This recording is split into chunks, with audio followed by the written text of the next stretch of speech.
Look, I'm sure your family's feeling it too. Food inflation is a real thing. I saw some stats online and they said the grocery prices are up 25%.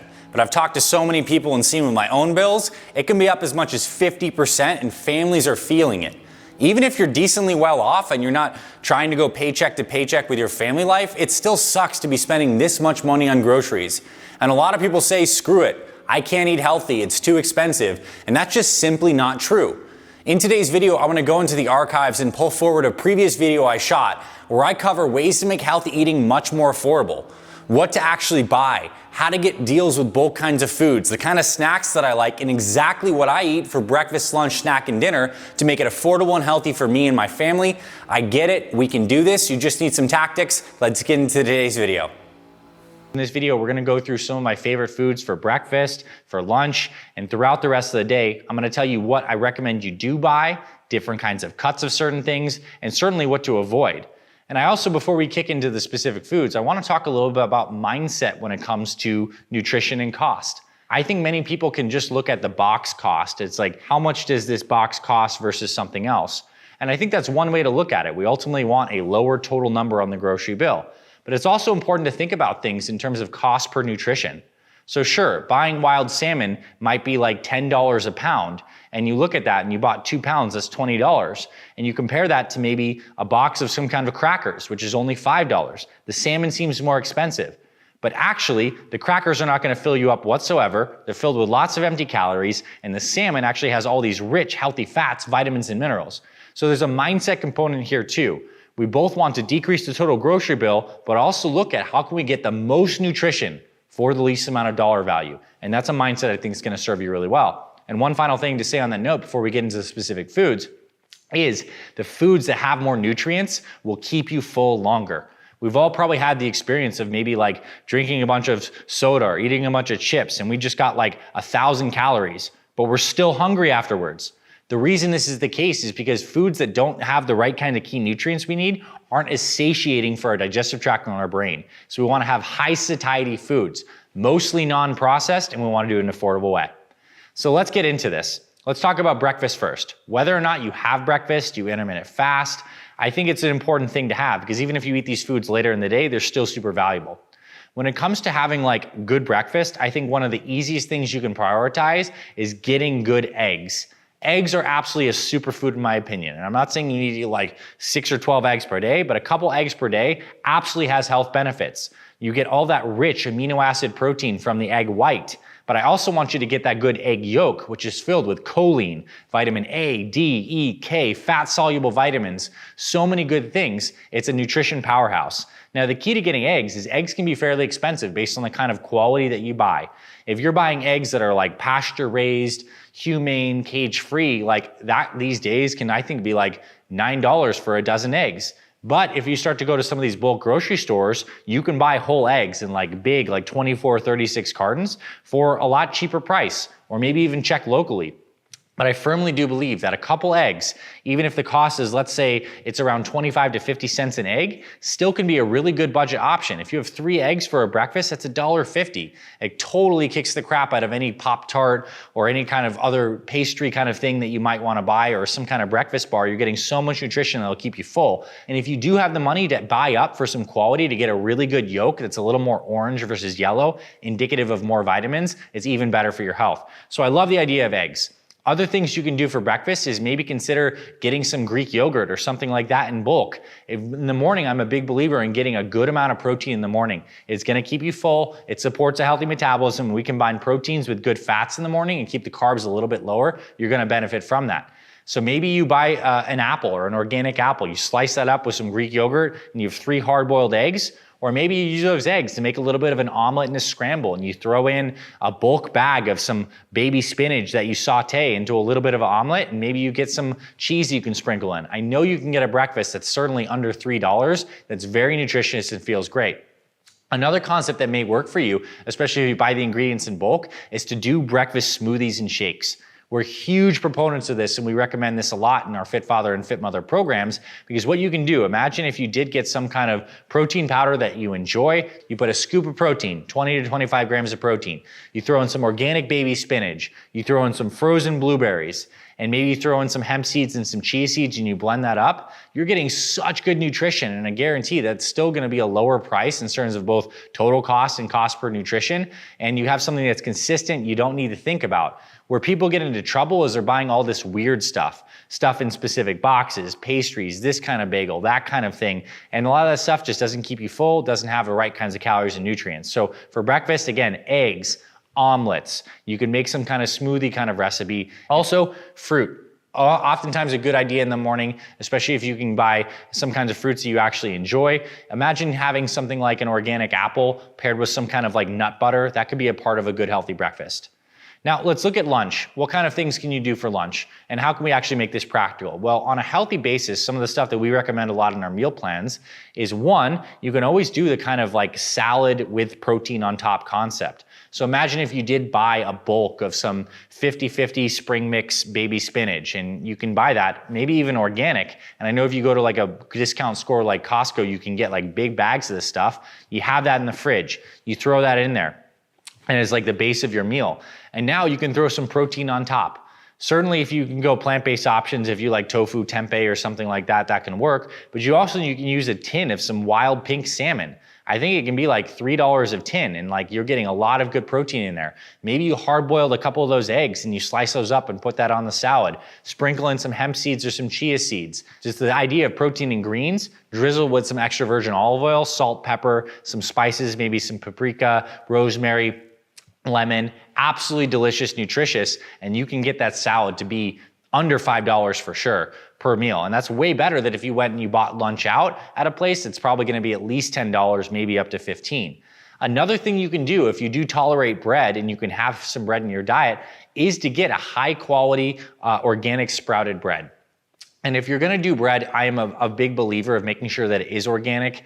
I believe that these inorganic grains that are sprayed oftentimes with glyphosate, which is the pesticide in Roundup, we know that the health effects are terrible from those things on your GI tract. They can lead to autoimmune issues. And if you get a grain that's actually sprouted and has gone through that process, some of the anti-nutrients in the wheat actually go away and some of the vitamins become more bioavailable. So some of the breads that we do recommend and like is something like Ezekiel bread. It's often found in the frozen section. It is more expensive, but again, if you bought a $6 thing of Ezekiel bread, has 12 slices, like it's still 50 cents a slice, so it still can be reasonable. You're paying $1 for like the sandwich slices, and then you can throw all sorts of things in there. Some kind of like sliced deli meat like turkey, ham, leftovers from the night before of some kind of protein source.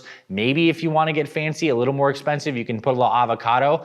And then the condiments that are great for these kinds of things are mustards, hot sauces, low sugar barbecue sauce. You can make a little sandwich that tastes totally delicious and is of good value. So I think the bread concept is really good.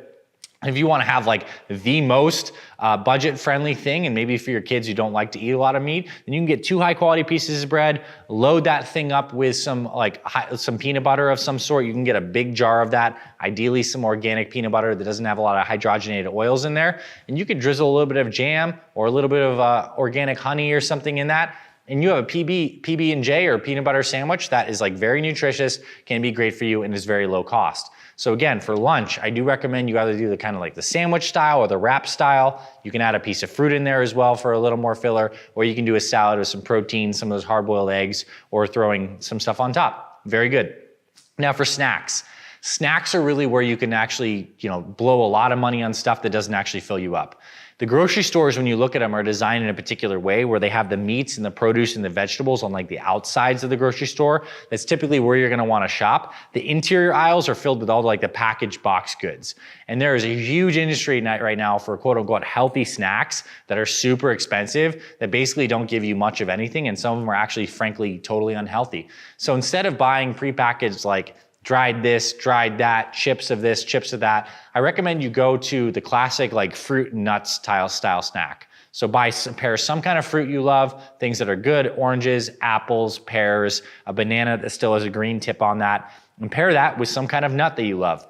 Some of my personal favorites, although macadamia nuts are expensive, pistachios are expensive, I like those. But almonds, cashews, you pair like one serving of fruit with one serving of nuts and you make that consistent, your blood sugar will stay super stable. It's not something that needs to be refrigerated. You can take it absolutely anywhere. It is of good value, especially if you buy like a nut mix in bulk. And you can even like make some of this stuff on your own. You can go to like a website like nuts.com and buy like a lot of bulk nuts and do what I do. And you can actually like throw these together. I actually throw a bunch of nuts in a little pan with some walnut oil, heat it up a little bit. I throw a bunch of spices, salt, pepper, paprika, rosemary, and maybe some like habanero, and I just make like a nut mix and I have that. And it's like super good value. I'm getting a lot of good healthy calories, keeps my blood sugar stable, don't need to think about it, and I'm not wasting time and money getting like thin seaweed slices or kale chips that like are just super expensive and don't give you much nutrition whatsoever. Another concept, if you really want to get like take control of your own snacks, is to invest in a dehydrator. So basically a dehydrator is a little oven that cooks on low heat. You could also probably do this in your oven yourself. And maybe you buy some of these cheaper cuts of meats we're about to talk about as it comes to dinner, and you make some own jerkies. You can make some beef jerky or some salmon jerky. You can dehydrate some fruits and stuff like that and make your own snacks. Over the long haul, that could save you some money because you're taking more of the stuff into your own hands and not buying as much for the markup of the packaging. Now, when it comes to dinner, one of the concepts we teach here, certainly on our channels and our podcasts and our programs, is the idea of building perfect plates. So I want you to imagine a plate of food, a blank plate, and half of that plate is filled ideally with some kind of green fibrous veggie that you love. Asparagus, steamed broccoli, sauteed spinach or chard, Brussels sprouts, something like that. A quarter of your plate is filled with some kind of protein you love, and a quarter is filled with some kind of healthy carb or healthy fat. Now, when it comes to like the green aspect of it, one of the most affordable ways you can do it is to buy a big bag of baby spinach, throw that in a pan with some olive oil, throw some lemon, throw some garlic maybe in there and saute some of those greens down. Boom, super cheap and inexpensive. Broccoli as well. You can buy broccoli in bulk or a big thing of cauliflower and you can steam that up. Throw some spices, some salt, pepper on there. Boom, very cost affordable. Some of the other vegetables are a little more expensive. Asparagus is a little more expensive. Brussels sprouts can be a little more expensive. But if you make the focus of buying stuff that's actually seasonal, it's going to be lower in price. So paying attention to where the grocery store throwing different deals because they have a lot of stock on that kind of stuff, really good. And of course, buying local, your vegetables is good benefit.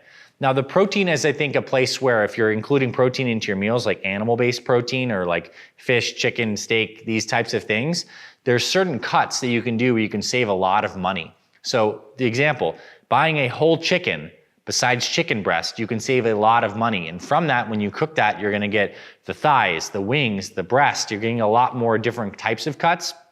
Chicken thighs and drumsticks are always going to be cheaper than chicken breast. They have more natural fats, which is not necessarily a bad thing, right? If you're eating this kind of healthy, structured way, having some fats in these things is not bad, but that can also save you some money.